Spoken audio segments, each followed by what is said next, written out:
Hello, and welcome to our quick little debrief on the 2021 California recall election. This election was a recall against Gavin Newsom, and it had two questions essentially. One is a yes or no question of do you want Gavin Newsom recalled, and the second one was picking the replacement candidate if the yes prevailed.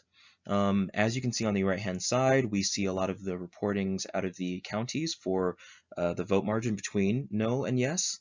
We do see that a lot of the coastal counties did favor no, and many of the more inland and rural counties did favor yes.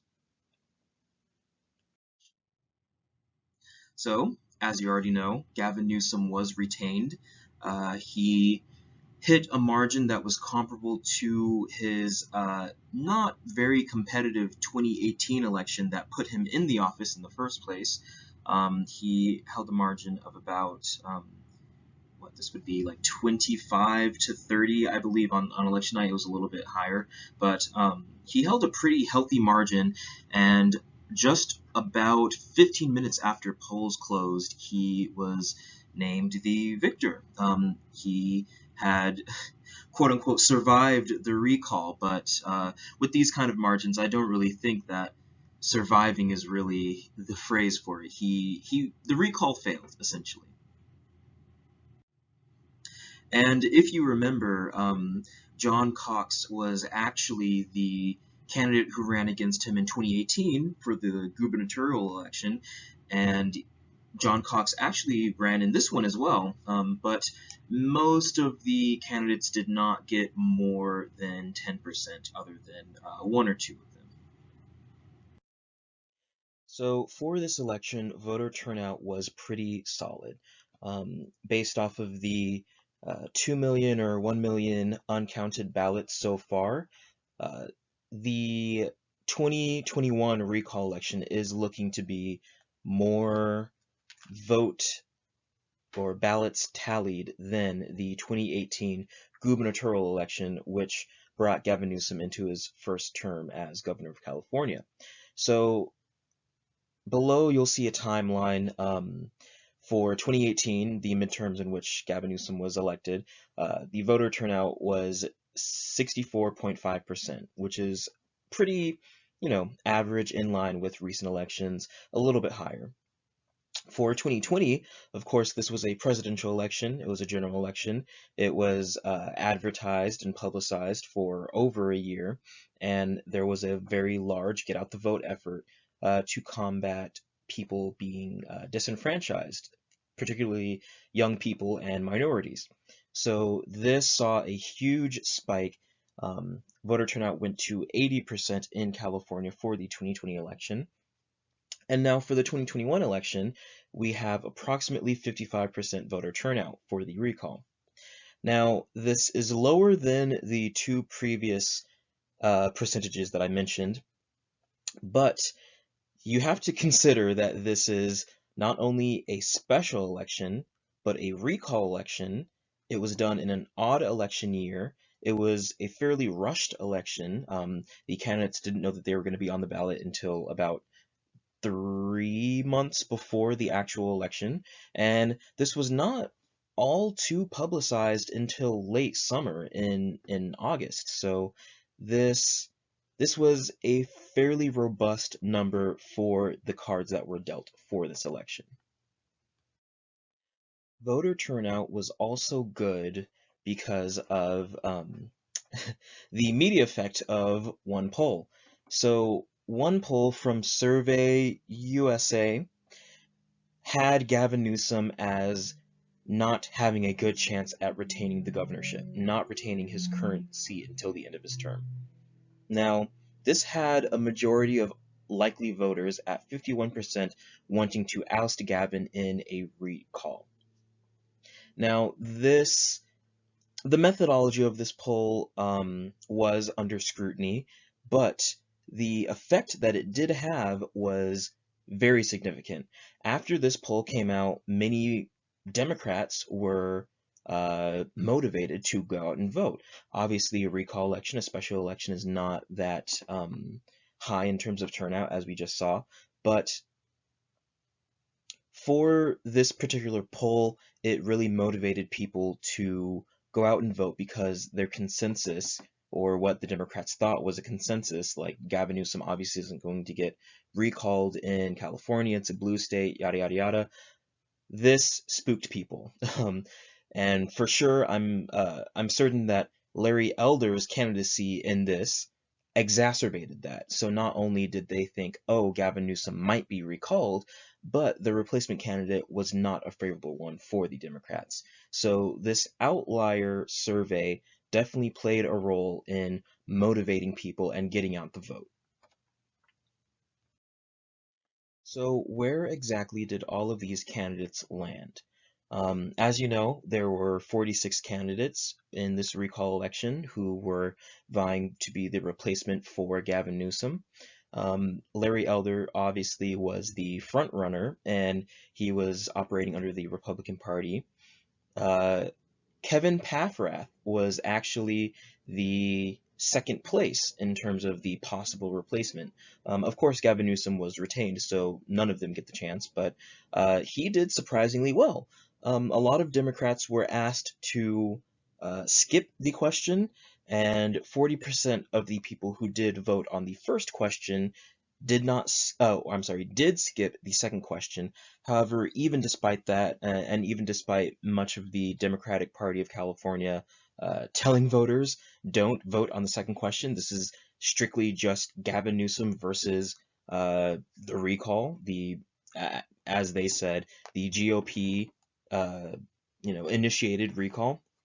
Kevin Paffrath still did a fairly robust job at garnering a lot of attention and getting votes. He got 10% of the vote.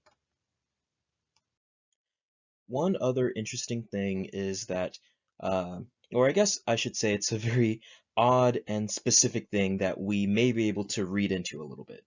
So for Faulkner, who was a former mayor from San Diego, he recently became not mayor, I believe, in 2020, and he decided to run for this recall as a candidate. He actually got a majority of his votes from voters who voted no on the first question. So I guess this speaks to Faulkner's position as an alternative to the alternative. A lot of people who either went in skeptical of the no vote because of other polls that we had already mentioned, like Survey USA, a lot of the no voters who wanted Gavin Newsom to retain his governorship saw Kevin Faulkner as a possible viable choice for the governor. So as I mentioned at the bottom of the slide, Democrats are lenient towards a mildly conservative candidate in California when the alternative is a fringe politician like Larry Elder, who says things like he wants the minimum wage to be at 0% and he wants to do away with mask mandates as we go into another surge of the coronavirus. The second, I guess, theory or hypothesis is many conservative no voters who were content with Newsom preferred Faulkner over Elder. So this is probably indicative of something where Larry Elder just alienated a lot of the non-conservative and mildly conservative voters. So moving on to some exit polling that we saw coming out of this election. Latino voters are for sure on everyone's radar. They were in 2020, they were in 2018, and they were in 2016.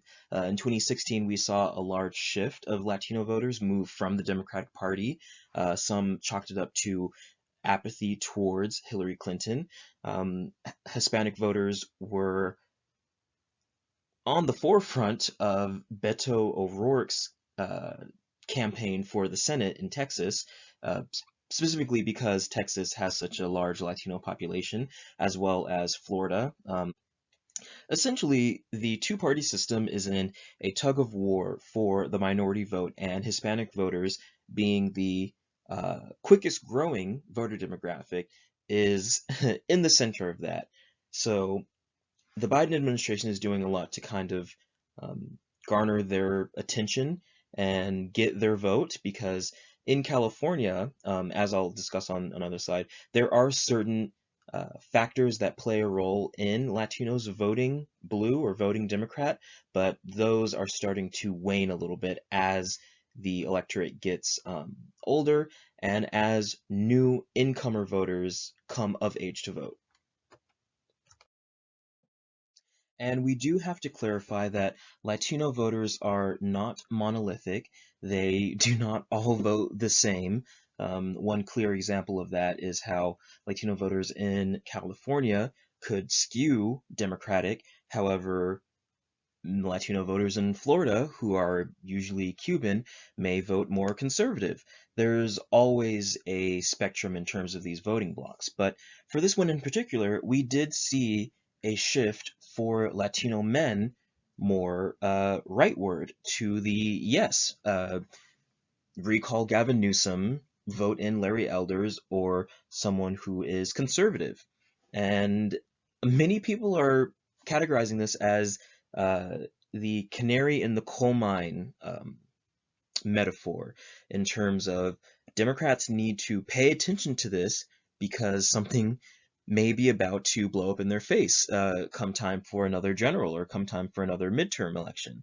Um, all in all, I believe in 2016 and in 2020, the male minority voter bloc has skewed from Democrats and more toward conservative alternatives or even just independent alternatives. But we are seeing this as somewhat of a reckoning that Democrats may be able to face in coming elections as they start to rely more on women voting, more democratic, and as they just put forth policies that maybe don't jive well with certain minority voters, or even get a leg up on certain Republican bases that are catering a little bit more towards the male minority voters in America. And as you can see on this little right-hand side, just to get a little bit more granular and statewide with our analysis, Prop 187 that we discussed beforehand before the election, uh, that is old news essentially to a lot of voters. They don't really care about that anymore, and Democrats need to find a new thing that they want to attribute to helping Latino voters if they do want to keep their vote. And I'll just leave this reading here. It takes a little bit more of a national approach to voter trends, particularly in the Latino community. But as minority voter blocs start to, you know, shift and shape and form their own opinions in terms of things, and what factors do play a role in that. So on to Orange County. Beforehand, I had mentioned that the Orange Curtain was seen as a Republican stronghold. From California, both Reagan and Nixon went on to become presidents on a national level, and Orange County is seen as fairly conservative, but in recent years that has been changing, if not just the margin waning and whittling down to a very competitive county, but seeing Democratic gains in general. In 2018, we did see Democratic candidates for the House of Representatives being elected into office. So now with this recall, we kind of see a little bit of the same story. I will say Orange County did have a 16%, or I guess I should say, percentage point margin on election day after the polls closed, but that was just because of mail-in ballots. That has since whittled down to about 6%. But still, that is a fairly favorable view for Democrats because it's essentially saying that Orange County sees Gavin Newsom as favorable. We don't know how this vote tally would change as more ballots are counted, but it'll probably get a little bit closer. But this is still, news for Democrats who are looking to succeed in Orange County and Republicans like I believe Michelle Steele is a representative. I'm not sure on the name, but I do know that now we do have two Republicans in the House from Orange County area, so that may play a role in how exactly they campaign. So now we have the big question. What happens to the California GOP post-recall election? Um, this was characterized as a deep blue victory in a deep blue state, as we expected from California, but what more should we be looking at in terms of the future for the party in California? So, in a nutshell, Larry Elder was not the best for the Republican Party in this recall. As you remember, the Republican Party did not endorse anyone in this recall. They just kind of helped out with the effort to recall Newsom, but didn't necessarily put money and backing forth behind an actual candidate. And that probably worked out not the best for them. So Larry Elder does have some fringe political ideology, but he didn't really do much for the Republican Party. We see a lot of fringe politics work out for the Republican Party on a national level, like with Donald Trump and other Senate candidates who did kind of nationalize their races. But Larry Elder needs to know his crowd. He is running in California. He is running as chief executive of the state, and his policies were just not in line with what California voters wanted. Um, Republican Assembly member Devin Mathis sums it up pretty well. He says you need a candidate who's able to uh, run and kind of make caveats for, hey, I want to win and I'm willing to sacrifice this in order to get it. You can't have a candidate who is exactly in line with you and expect to win on a broad scale. The more niche you get with your policies, the more that you will alienate the general electorate. So for the California GOP, assuming that they do put forth a candidate for the 2022 election, don't have Larry Elder as your party leader. He does not win elections in California, as you can see from the recall.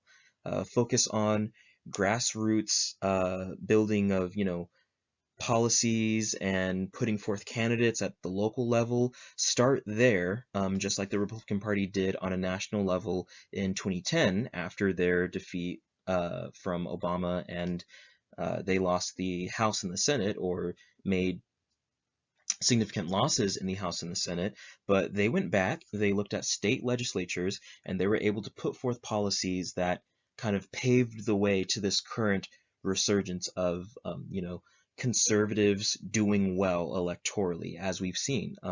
The Senate didn't even necessarily flip, it flipped on a technicality, but Republicans and conservative candidates are favored to flip the House and possibly flip the Senate in 2022. So now we can look at the price tag of the recall now that it's over. Final dollar amounts are still being tallied, but we essentially have a view of what exactly it cost. So back in May, the Secretary of State estimated that it would be about 215 million to do this recall election, both in terms of spending on the state and the county level. That had since gone up to 276 million in July, once we kind of saw how much stake in the game a lot of the candidates had, and how much operational costs would be for the projected turnout. How many polling places would we need? How many ballots do we need to send out? Things like that. Now in September, after the fact, after the election, it is expected to be over 300 million, which is much, much, much more than previously anticipated. And this, in part, is due to some of the spending of the candidates. A lot of the candidates spent a lot on television ads. There was a lot of effort being done to make sure that voter education was accessible in a pandemic. And a lot of times, you know, elections just get out of hand in terms of operational costs. You want to make sure that you are not disenfranchising anyone just because of the budget that an election has. And in this instance, it did inflate quite a bit. And with that large price tag comes some introspection. So we look at our own system with the recall and how there was generally a very low bar to meet in order to initiate the recall. Um, Beforehand, I had said, I believe, $8 or $9 was needed from every 18-year-old and up taxpayer in California. Now, after the fact, that is $10, a little bit over $10, I believe. I think $10.05. So essentially, that cost everyone who pays taxes in California who is over the age of 18 in order to facilitate this one election that did not change anything in our legislature or in the makeup of the state. Um, Gavin Newsom also didn't really have to abide by certain campaign finance laws because he's not running a campaign. Legally, this recall was a proposition against him, and all the other candidates who were running campaigns had to abide by certain compliance laws for funding and spending and fundraising, things like that. So with all this money that has been spent, what other uses could we be using this $300 million for? Um, yes, California did have a surplus, an unexpected surplus for the state in terms of their fiscal policy and their fiscal budget this year. But instead of spending it on an election, this could have been spent could have been spent on many other things that were a little bit more substantive than a recall election that didn't change anything. Housing is a very good example of this. There's a massive homelessness problem in California, and some of those funds could have gone to that. Mortgage assistance for people who are getting foreclosed on or can't pay bills anymore. Universal K through 12. We need to support our public schools more, pay our teachers more. The Golden State stimulus, which should be going out to people around now, or at least the second round of it, but there could have been more rounds of stimulus for people who did need them. And college financial aid. A lot of times there has been, or at least in recent years, there's been the debate of should community college be free to certain people in terms of your socioeconomic status and your income, and this could have contributed to that. So there are a lot of issues that we could have tackled with this money, but instead a small group of people, 12% of the people who voted in the last election to be exact, made the call of we are going to spend this money on something that is not going to change anything in California. And of course, with this discussion comes what do we do about it? A $276 million waste, that's slightly not accurate because it's actually more than that. Even though Newsom did kind of enjoy a victory lap because the recall against him did fail, but at what cost? So now there are going to be talks of how exactly will we reform this system that has been in place for about 100 years. If you remember from the last video, this went into effect, I believe, 1911 is when we passed the package to have recalls in our state legislature and in our state government. But you know how are we going to move the goalposts so that there isn't an excessive waste of money if anyone just, has wants bad optics for a sitting governor or wants to recall a governor who is, as we saw from this election, very well regarded and not necessarily in danger for a competitive recall election. So that is our debrief on the California recall election of 2021. Gavin Newsom gets to keep his job for the time being. He will be up for re-election if he does decide to run again in 14 months on November 8th, 2022. But this recall definitely was somewhat of a barometer for a lot of different issues. So we touched upon the Latino vote and the minority vote, both on a state level and nationally. We need to find out ways to energize this voting bloc, especially the young people coming out of this voting bloc. Exit polling can tell us a lot about what to expect for upcoming elections. The presidential election of 2020 was essentially the first election that we got in the era of coronavirus. So, what other lessons can we take away from these smaller scale elections? What exactly should people be taking into consideration for their analyses and stuff? In this instance, California did have a fairly good response to making sure that no one was disenfranchised because of the pandemic. Um, we sent out ballots to any registered voter. Many people are floating that there should be compulsory registration, not just compulsory vote by mail, but less barriers to voting now, since coronavirus has posed a lot of barriers to it. Um, and one other thing regarding COVID, many of the voters did say that COVID was a big issue for them. It was actually the number one issue. Usually it's jobs or healthcare or economy, but Gavin Newsom's COVID response did play a role in his success for this election. So what is the takeaway from that? What should the California GOP party be doing now in the wake of this election? It's a very poignant defeat on their end, but what exactly should they be doing in the short term to, you know, get the vote out among their own people? We also need to look at the reforms that should be coming out in terms of, changing the recall process. What exactly should the new set point be for initiating a recall beyond just, you know, popular initiative or petition? What should that percentage be of the previous election? Should it still be kept at 12%? Should we change things? Should we up it so that more counties need to be involved in the process, things like that. So again, we do have an election, another election in 14 months. It is the midterms, so it is going to be still at the state and local election, but of course it will be somewhat of a national referendum on the Biden administration, who is now in power. Technically, Democrats do control the executive, the House, and on technicality, the Senate. So how exactly will their actions for the next year impact that election?